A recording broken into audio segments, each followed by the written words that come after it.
வணக்கம் நேர்களே, நான் உங்கள் ஆஸ்ட்ரோ பூர்ணா. இன்னைக்கு நாம பார்க்கக்கூடிய சிறப்பு பதிவு சுக்கிரனுடைய பெயர்ச்சி.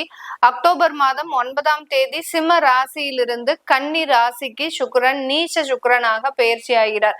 இந்த கன்னி ராசியில ஒரு மாத கால அளவுக்கு இருக்கக்கூடிய இந்த சுக்கிரனாகப்பட்டவர் ஒவ்வொரு ராசி என்பர்களுக்கும் பலவிதமான மாற்றங்களை, அதாவது தற்காலிகமாக ஒரு மாதத்துல இருக்கக்கூடிய கிரகங்களின் பெயர்ச்சிகளே பாத்தீங்கன்னா நம்மள ஒரு மிகப்பெரிய ஒரு மாற்றத்தையும் மிகப்பெரிய ஒரு பலன்களையும் கொடுக்கக்கூடிய ஒரு கிரகங்களாக தான் காட்சியளிக்கும். அதனால இந்த ஒரு மாதம் இந்த சுக்கிரன் நீச்ச சுக்கிரனாக இருக்கும்போது என்ன மாற்றத்தை கொடுக்க போறாரு, ஒவ்வொரு ராசி என்பர்களுக்கும் கிடைக்கக்கூடிய பலன்களை பற்றி நம்ம இந்த பதிவுல தெளிவா பார்க்க போறோம்.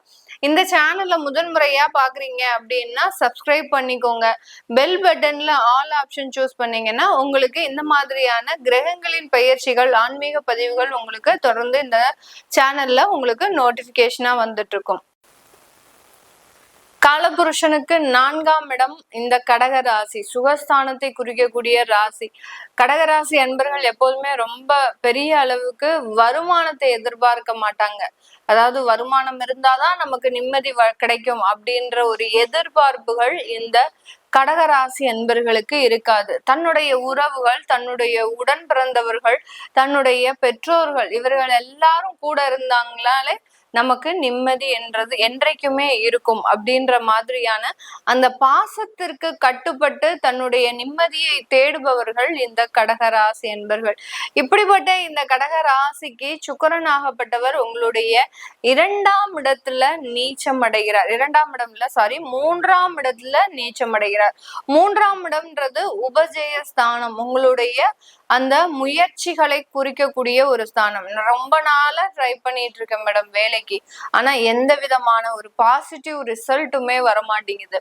அப்படியே பாசிட்டிவான ரிசல்ட் வந்தாலும் அதுல போய் ஜாயின் பண்ண முடியாத ஒரு சிச்சுவேஷன் எனக்கு வருது. இந்த மாதிரியாக ஒரு முயற்சிகள்ல மிகப்பெரிய ஒரு தடைகளை கொடுத்துக்கிட்டே இருக்கக்கூடிய இந்த கடகராசி என்பர்களுக்கு இந்த சுக்கிரனாகப்பட்டவர் உங்களுடைய 11ஆம் வீட்டு அதிபதி, அதாவது லாபஸ்தானாதிபதி 3ஆம் இடத்துல நீச்சம் அடையும் போது உங்களுடைய முயற்சிகளுக்கு வெற்றிகரமாக ஒரு வாய்ப்புகள் அப்படின்றது மிக எளிதாக கிடைக்கக்கூடிய ஒரு தருணம். ஒரு முயற்சி ஸ்தானத்துல ஒரு கிரகங்கள் பலவீனமாகுது அப்படின்ற பட்சத்துல நீங்க முயற்சி செய்யாமலே சில விஷயங்கள் உங்களுக்கு நடக்கக்கூடிய ஒரு தருணமாக தான் இருக்கும்.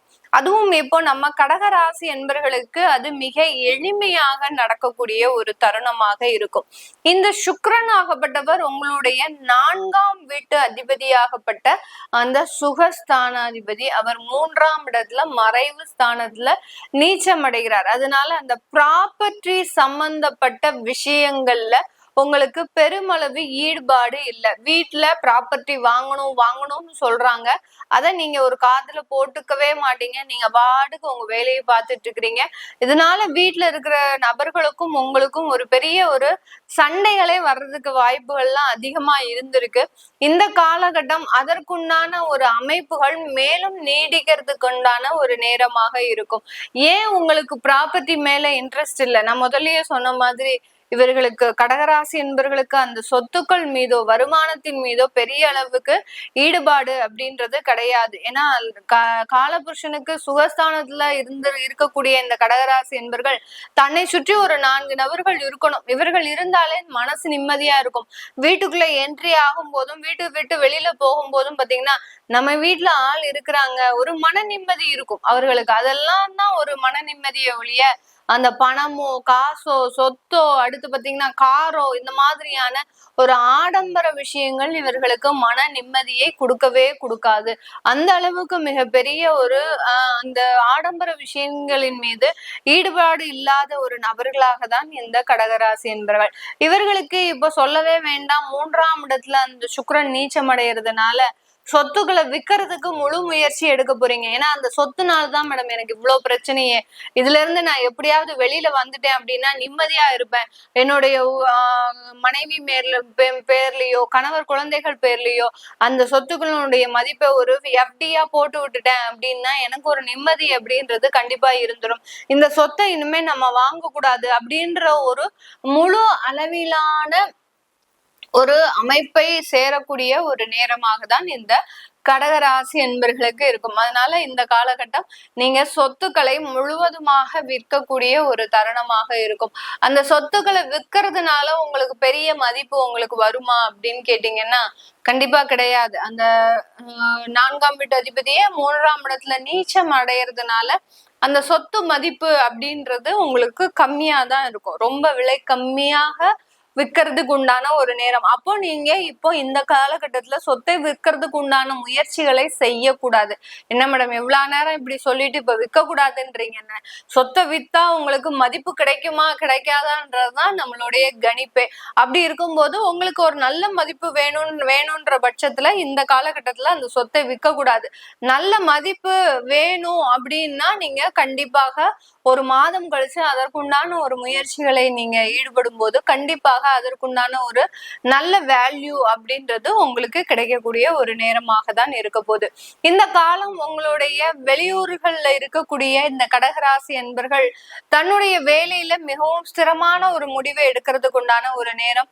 வேலையை விடணும் அப்படின்னு முடிவெடுத்தவங்க எல்லாம் இப்ப அதெல்லாம் செய்யக்கூடாது அப்படின்ற மாதிரியான அந்த வேலையை விடக்கூடிய முயற்சிகள்ல சிறிது ஒரு மனக்குழப்பம் அடைந்து அந்த விஷயத்த நீங்க கைவிடக்கூடிய ஒரு சூழ்நிலையில வந்துருவீங்க. நம்ம இனிமே வேலையை விட்டா நம்மளுக்கு வேலைக்கு ஆகாது அப்படின்ற மாதிரியான ஒரு நிலைக்கு தள்ளப்படக்கூடிய ஒரு நேரமாக இருக்கும். ஆனாலும் இவர்கள் என்ன செய்வாங்க?